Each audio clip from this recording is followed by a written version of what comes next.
inductee tonight. You know, a lot of people ask the question, you know, what qualifies somebody to be in the Hall of Fame? Unfortunately, somebody asked Jim Shea that question one day, and it was a whole big problem. So don't ever ask Jim Shea a question. It's one of the things that we learned. But to me, anyways, you know, Hall of Fame represents the guys that are really community-first guys, that are putting in extra effort for the community. You're not looking at Hall of Fame guys worried about winning the tournaments tomorrow, you know, except for Roy, of course. Roy has to win, or it's no fun. But I think I'd call them stand-up guys. You know, we've had people in these meetings. You know, let's be honest. When John took over the company, not everybody said, "I'm glad you moved it to Atlanta from Lancaster." There may have been a few people that thought that was a bad idea. And some people in this room stood up and said, "I said some things, I was wrong, and you're doing a good job." That's what a stand-up guy does. Also, you know, John Cochran says this all the time. You know, we're just a different kind of person that's involved in this hobby. Smart guys, people that care, a lot of integrity in the room. You know, when we talk about the rules for the tournament, you know, we're sort of self-regulated tournament. We just believe nobody's going to cheat. And that's, to me, what sets the APBA community apart. And when I think about people, you know, this community is continuing to evolve and grow, and you continue to need people to step up and say, "Let me help. How can I help? What can I do?" And tonight's inductee did many of the things that I just said. He's been an APBA player for many, many, many years. He enjoys some of the other games as well. He's been an integral part of the community, and recently he stepped up and began to run what has become a burgeoning tournament business across the country. We have tournaments going on all over the place. There's a tournament in Pittsburgh that's got 48 guys coming to it in a couple of weeks. These tournaments are getting to be big. They are, by the way, enormous fun, right? They're a little bit smaller, a little bit, you know, not playing quite as many games, but they're a great time, and you're in a room for the weekend. So this inductee, he's getting ready to retire. He's had a tremendous career, 33 years. It was something that I completely don't understand, even though I tried to ask him to explain to me last night. He's a wonderful guy. I couldn't be happier to induct him into the APBA Hall of Fame, Randy Coryer.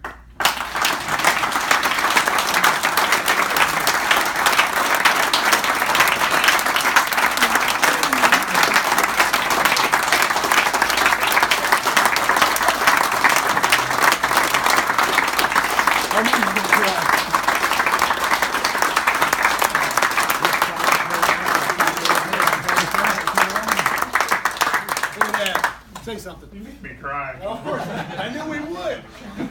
He asked me to say a few words, and I never say a few words.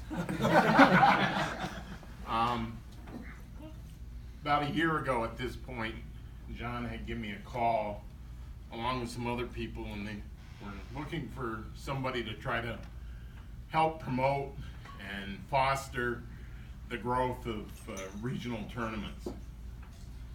And I don't know, we talked a few times on the phone and tried to get an understanding of what he was trying to do. And we started an electronic newsletter every week, with the exception, I think, of 2 this year, John. One was a couple weeks ago. And I think we've helped to improve the communications, provide a vehicle. Kevin had helped me set up actually Kevin set it up with the folder on the internet. We talked to a few guys. Matter of fact, Ron and Ken, I forgot your brother's name. Stand up for a second. Darren. Darren. These are the gentlemen. Ron runs the Toledo tournament, and Ken and Darren run the Pittsburgh tournament.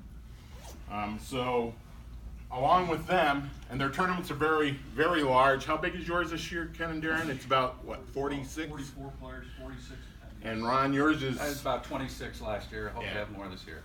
So hopefully by trying to pull some of these communities together, and they talk back and forth and also attend each of their own tournaments, hopefully we're helping to foster some of that growth. Now I just want to step back and say, I can cry again.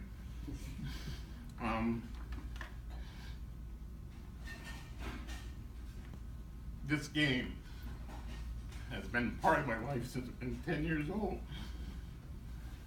Through a lot of stuff in my life, it's the one thing that has never, ever failed me. And the community, which I became part of. As a matter of fact, the first tournament I came to, because I thought it was the only one, you know, playing in the closet, was John Cochran and Rebecca, obviously, and Pete Seminelli and Pat. And to this day, when it comes to tournaments, I'm proud to say that they're close friends. Matter of fact, Pete is along the way to Philadelphia. I stopped by the house. I got to share a little story because I do talk a lot. I stopped in, see Pete, I don't know what, 3 or 4 times. So one morning he says, well, we'll give Pat a call. You can say hello. And Pat was like, oh my God, if I knew you were coming, I would have had the house cleaned up. I made the mistake of telling her, Pat, I'd been there 3 or 4 times before. He had never told her. I don't know how it went that night, Pete. But I'll see Pat in a few weeks in Philadelphia.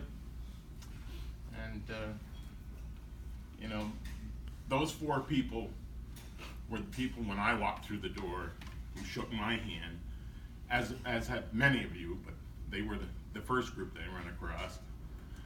And I'm really proud to be part of this community. To know people like Roy, Shay, I'll leave people out, and John. And I'll say one other thing while I'm up here, and then I will be done. I was one of those people. We stood up here, what, 2 years ago? Yeah, I remember.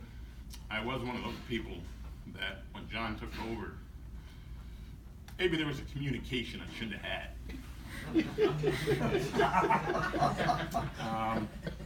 I had a communication this week, or 2 weeks ago, Kevin, that somebody else probably should have had with me. And I'm proud to say that I stepped up and I defended the direction of this company and John's efforts to save the company. And you can see through the turnout tonight how it continues to grow as we have moved to the new mecca of APBA, Alpharetta, Georgia. Thank you very much.